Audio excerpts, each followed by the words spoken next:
విధంగా మనం పేర్కొనడం జరిగిందో అనంతరం ఒక పర్యాటక ప్రాంతంగా ఇవాళ దాన్ని ప్రాజెక్ట్ చేయాలని ప్రయత్నం చేయలేదు. ఇవాళ నిజంగానే ఆ పర్యాటక ప్రాంతంగా కూడా మిగిలిందని చెప్పండి, పర్యాటక ప్రాంతంగా కూడా మిగిలిందని చెప్పండి.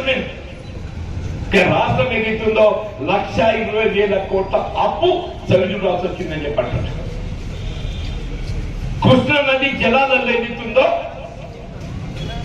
మన రవీంద్రనాథ్ ఒక వాత నదీ ప్రవాహం ఏదైతుందో పాలు క్యాచ్మెంట్ ఏరియా 2 బాలు మన తెలంగాణలో ఉంటే ఒక పాలు ఏదైతుందో సీమాంధ్రంలోనే క్యాచ్మెంట్ ఏరియాకి అనుగుణంగా నీరు కేటాయింపుంటుంది.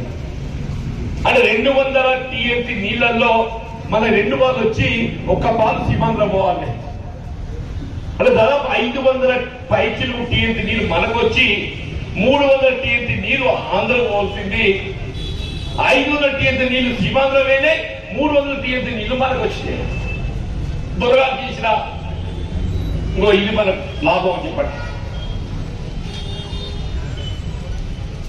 ఇక్కడ ప్రాణహిత నదీ జలాలు మేడిగడ్డ కొట్టుకపోయి ఏదైతుందో పరుగు తీసింది.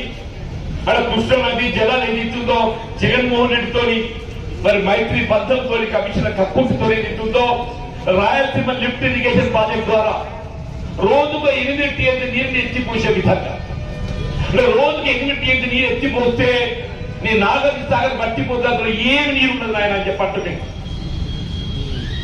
ఇలా దేవుడు నిజంగా మనకు దేవుడి మనం ఒక్కాలని చెప్పండి. అదృష్టం కొద్ది మనం మార్పు కోరిన మార్పు జరిగింది, కానీ తగ్గిపోయిన అదే మన కేసీఆర్ వస్తే ఇటు తెలంగాణ మొత్తం ఏదైతుందో మళ్ళీ సీమాంధ్రం తాకట్టు పెట్టే పరిస్థితి వస్తుంది, సీమాంధ్రం తాకట్టు పెట్టే పరిస్థితి వస్తుంది చెప్పండి.